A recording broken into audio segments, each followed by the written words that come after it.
আসসালামু আলাইকুম। আপনারা সবাই কেমন আছেন? তো আজকে আপনাদের মনের মতন মুরগি কিনে এনেছি। তো আপনারা অনেকদিন ধরে বলতেছিলেন যে মুরগি কেনার জন্য। তো দেখেন আমি মুরগি কিনেছি। তো আমার চয়েস করে আমি অনেক বাছাই-বাছাই করে যাচাই-বাছাই করে তারপরে মুরগি ২ টা পছন্দ করেছি। আরও ২-১ টা মুরগি পছন্দ হয়েছিল কিন্তু বেশি আনি নাই। কারণ এখানে বেশি আনতে গেলে অর্থেরও প্রয়োজন হয়। দেখেন আমার রাতা মুরগিটা ওদেরকে দেখে কিরকম করতেছে। তো আমি সকালবেলা এখন মুরগিটা ছাড়ছি রাতাটাকে আর ওদেরও নিয়ে আসছি। তো দেখেন একটা হচ্ছে সাদা কালার আর একটা হচ্ছে হচ্ছে ই কি কালার এটা হলুদের পর্যায়ের মতন বলা চলে। তো এইরকম একটা মুরগি, সাদাটাও কিন্তু দেশি মুরগি, দেখতে লেয়ার মুরগির মতো মনে হচ্ছে কিন্তু এটা দেশি মুরগি। আর এদের যে পার অংশ যে মোটা থাকার কথা সেখানে হচ্ছে কি যে পাগুলা ওরা এখনো মানে একবার ডিম পেড়েছে যার কারণে এরকম। আর আরও বয়স যখন হবে তখন ওদের পাগুলো মোটা হয়ে যাবে, ময়লা ময়লা হয়ে যাবে, শক্ত ভারী ভারী হয়ে যাবে। এই যে দেখেন আমি ওদেরকে খাঁচায় রেখেছি। তো খাঁচায় রাখার পরে আমার রাতাটা আজকে দেখি বাইরে আর যাচ্ছে না, এখানে শুধু ঘুর ঘুর ঘুর করতেছে। মানে ওর জন্য নতুন ২টা গার্লফ্রেন্ড মানে অনেক পছন্দ হয়েছে ওর। ওই যেরকম সুন্দর এবং ওর গার্লফ্রেন্ডগুলো অনেক সুন্দর দেখেন। তো তার জন্য আজকে আর বাইরে যেতে চাচ্ছে না, ওই শুধু এখান দিয়েই হাঁটাহাঁটি করতেছে। একবার এই যে এই পাশটায় হাঁটে, একবার ওই পাশে যায়। আর যখন ওকে বান্ধা ছিল তখন তো ওর উপরে প্রায় উঠে যায়, এরকম অবস্থা। তো আমার মনে হয় যে ওর এই ফ্রেন্ডগুলো অনেক পছন্দ হয়েছে। আর আমার তো পছন্দ হয়েছেই, আমি তো পছন্দ করেই এনেছি।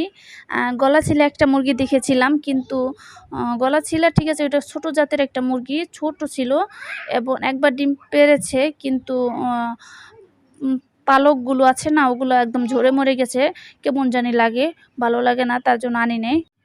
তো এই মুরগিগুলো দেখেন আমার রাতাটার অবস্থা দেখেন, ও অনেক খুশি।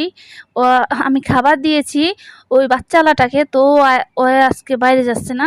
প্রতিদিন কিন্তু ওকে খাবার দিয়েও ঠিকমতো পাওয়া যায় না, ও একটা উড়াল মেরে চলে যায় অন্য মুরগির কাছে।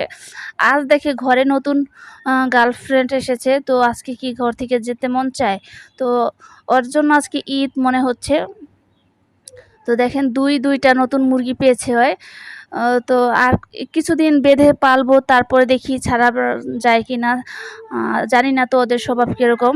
কিন্তু আমার ওই মুরগিগুলো অনেক দিন পালার পরে পোষ মনে গেছে, উড়ে চলে আসে।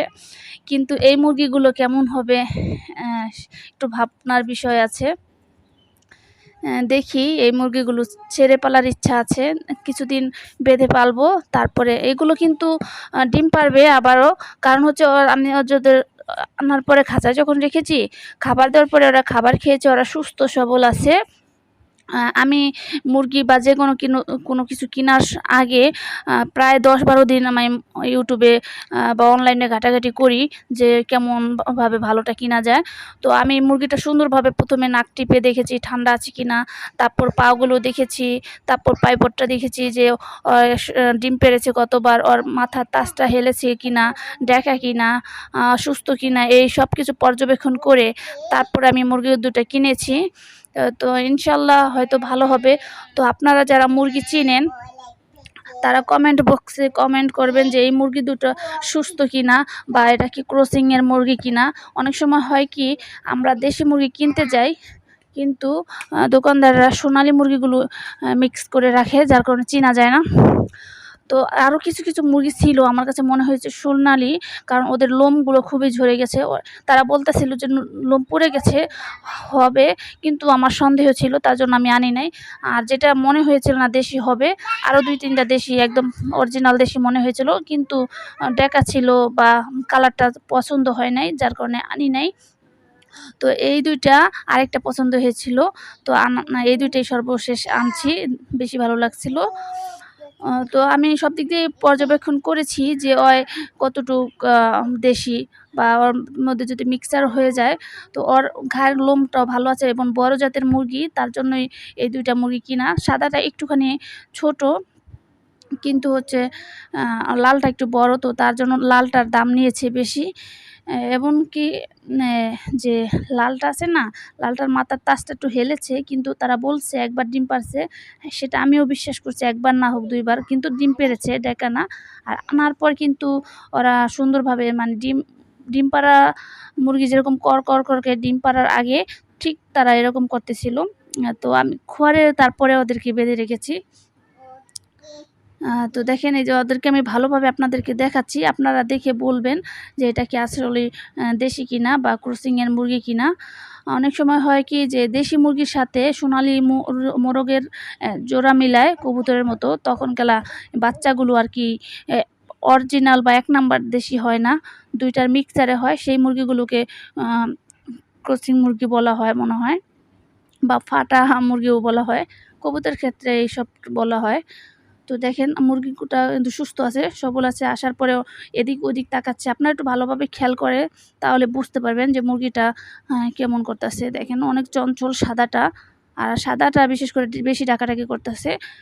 এবং মুরগি কেনার সময় একটা জিনিস খেয়াল রাখতে হবে, মুরগির খাদ্যনালীটা যেখানে আছে সেখানে হাত দিয়ে দেখবেন যে ওখানে খাবার আছে কিনা। যদি দেখেন খাবার আছে তাহলে বুঝবেন যে মুরগিটা ঠিক আছে, সুস্থ আছে। আরেকটা মুরগি ধরেছিলাম কিন্তু ওটার পেটে খাবার ছিল না।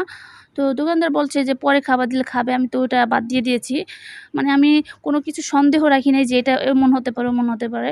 ভাবছি যে টাকা দিয়ে কিনবো, ভালোটাই কিনবো। তার কথা কেন রাখবো? তো নিজের মন মতন আনছি। তো এনে আমি খুব হ্যাপি। তো ইনশাআল্লাহ এই মুরগি দিয়ে আবার সামনের ভিডিও তৈরি করব। এবং এই সাদা মুরগিটার বাচ্চাগুলো কেমন হবে এগুলো দেখতে আপনারা অবশ্যই আমার ভিডিওর পাশেই থাকবেন এবং এই চ্যানেলটাকে সাবস্ক্রাইব করবেন। আর লাল মুরগির বাচ্চাগুলো সুন্দর হবে মনে হচ্ছে। এবং আমার তো একটা সাদা কালোর মধ্যে একটা রাতা আছেই। তো দেখেন এই যে মুরগিটা, চোখ ২টা দেখেন আর ঠোঁট ২টা দেখেন। ঠোঁট ২টা কিন্তু খাটো, আর হচ্ছে ওই সোনালী মুরগির ক্ষেত্রে কিন্তু লম্বা হয় অনেক বেশি। আর ওদের পায়ের কথা বলছেন, পা কিন্তু পরিষ্কার আছে, কিন্তু কিছুদিন গেলে হয়তো ওদের পাটা একটু অন্যরকম হতে পারে। তো আমার ভিডিওতে ভয়েস দিতে অনেক কষ্ট হচ্ছে, কারণ আমি অনেক দিন ধরে অনেক অসুস্থ। তো মুরগিগুলো আনার পর থেকেই দেখি গাছের যে পাতা আছে না, ওই পাতাটা খাওয়ার জন্য ওরা এই মুখ বের করে দিচ্ছে। তো আমি কি করেছি যে এখান থেকে একটা কলা পাতা ছিঁড়ে তারপরে ওদেরকে দিয়েছি। দেওয়ার পরে কোনো খায় নাই। পরে দেখি নিজে একা একা খাচ্ছে। তো ভাবলাম যে মুরগি যখন ডিম পাড়ার আগটা এই ধরনের কাজগুলো করে, ওরা বেশি ঘাস পাতা, লতা পাতা এগুলো খায় এবং হচ্ছে খাবারও বেশি খায়। তো এই মুরগিগুলো হয়তোবা ডিম পেড়েছিল বা হচ্ছে শেষ হয়ে গেছে, আর এখন আবার নতুন করে হয়তো সর্বোচ্চ ১৫ দিন বা ১০ দিন, ১০-১৫ দিনের মধ্যে আবার ডিম পারবে। খাবার খাবে নিয়ম করে, তাহলেই দেখবেন ডিম পারবে। তো দেখেন আমি চাইলে এগুলোর পায়ে রশি বেঁধে তারপর এখানে ছেড়ে দিতে পারি, কিন্তু দেখি এভাবে ওই খাঁচার মধ্যে কিছুদিন থাকবে। তো অন্য মুরগিগুলো আসবে, খাবে, খাবার দিব, ওগুলো দেখবে, দেখে ওরাও শিখে যাবে যে এখানে ওদের থাকতে হবে, এখানে ওদের আসতে হবে। আরেকটা কথা, এই মুরগিগুলো যেহেতু একটু ভারী, তো মুরগিগুলো উড়াল দিতে পারে কিনা। দেশি মুরগি কিন্তু যে ওদের বুকের নিচে হাড় বের হয়ে যায়, আর এই মুরগিগুলোও কিন্তু হাড় আছে, হাড় খাঁচা বের হয়ে রয়েছে।